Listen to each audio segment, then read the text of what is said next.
G'day, welcome back to RC Model Reviews, and look, it's all different. I'm at home at a new house, not a new house, a different house. I can't afford a new house, can't afford a different house, but we have to anyway, because I rent, and the property's being renovated and things, so I had to get out. So here we are, different house, here we go. It's taken me a while to move, which is one of the reasons there haven't been so many videos. I mentioned that in my last video, but this is another video. And why am I making this video today? Well, because the nice people from RadioMaster sent this, and a few other YouTube influencers have also shown these radios on their channels, and it is the RadioMaster T16 or TX16s, and I've already had a look at this radio. I found it to be a very, very good radio, very good indeed, and it hadn't replaced my FrSky radios, but I was sorely tempted to replace my FrSky radios with the RadioMaster.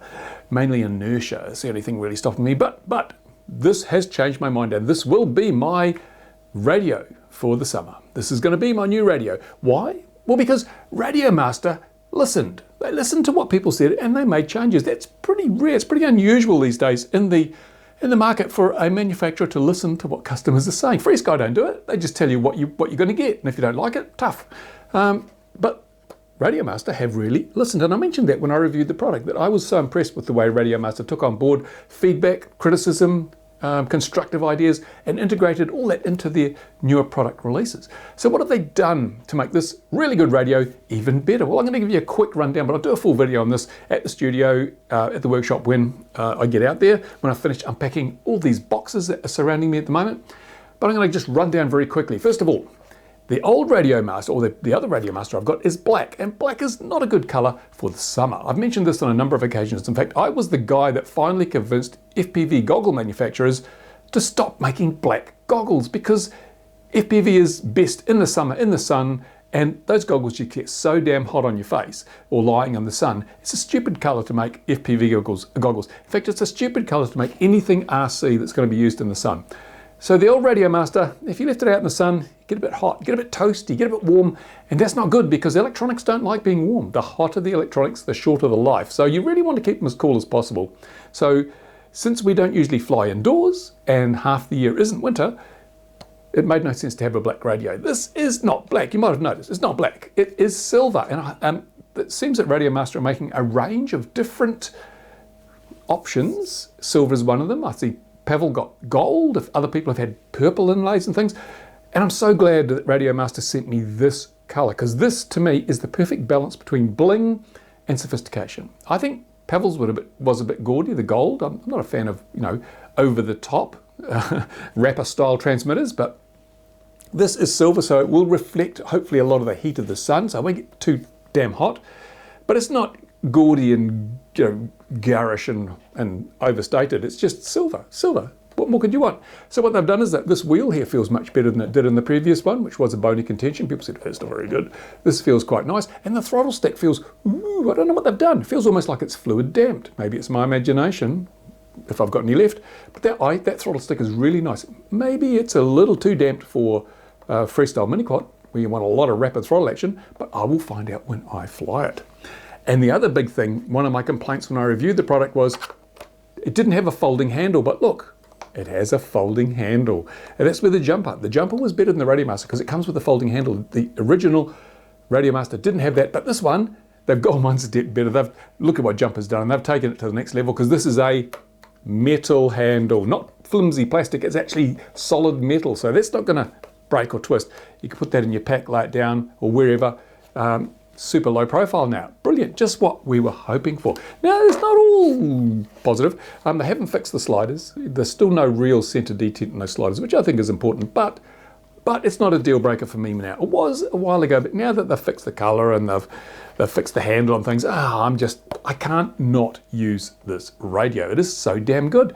I can use all my old FrSky D8 receivers. I've got a stack of them from the old days, and couldn't use those with the latest FrSky radios. So I think this is the FrSky killer that we've all been waiting for, and my FrSky radios are probably going to gather dust. I will be transitioning slowly all my existing models over, and all my new models will go on here.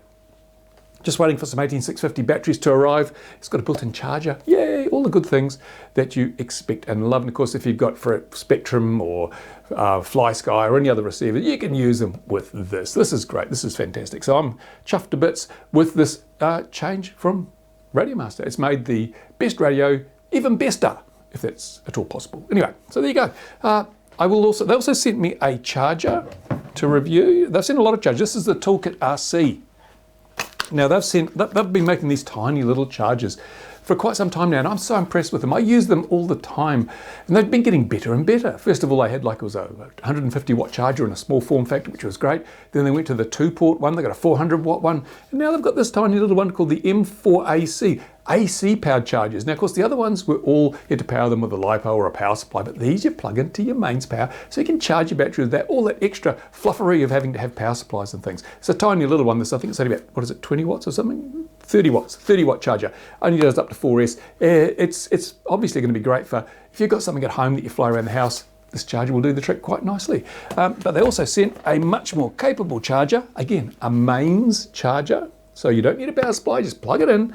And this is a 4 battery charger, which is if you fly mini quads and you want to charge up before you go out, 4 at once. Although it is kind of, it's a maximum of 20 amps, 200 watts. 200 watts, that's 50 watts per battery, which is 2 amps per pack. Yeah, that's pretty good. You can charge all your batteries at once, or 4 batteries at once. Saves you a snot load of time, and having to, instead of using those power boards where you got to plug all sorts of stuff in to charge multiple batteries, this is a much better option. I'll be reviewing it, seeing if it works as advertised on the box. But knowing, Toolkit RC? Toolkit RC, knowing the previous products I've made, I think it's probably going to be a pretty safe bet that this will be a kick-ass product. But full review coming. So there you are. Just a bit of a weekly news, really. And so stay tuned. Those things coming. It's spring here. It's raining. Of course, it's raining. It's spring. But the rain is warmer, so I know it's spring. And pretty soon, I'll be getting some flight videos underway. I've ordered a snot load of stuff just this morning because now I'm not an itinerant anymore. I've got an address where I'll be for at least until CAA catches up with me for at least the next few months, or maybe longer, maybe the rest of my life. I don't know. I could die tomorrow. So I can get stuff sent to me and I don't have to worry about it going to the wrong place. So we're under full steam. Summer's coming. You guys in the Northern Hemisphere, winter, you just have to watch my videos, won't you? And enjoy vicariously enjoy the pleasure of flying model aircraft, as long as YouTube doesn't age restrict it like they did a video on my X-Jet channel. So there you go. Rushed through this. I've got so much to do. I'm still unpacking, living out of boxes. In the meantime, thank you for watching. Thank you to my Patreon supporters. I've got to get back to work now. I'll spot you later.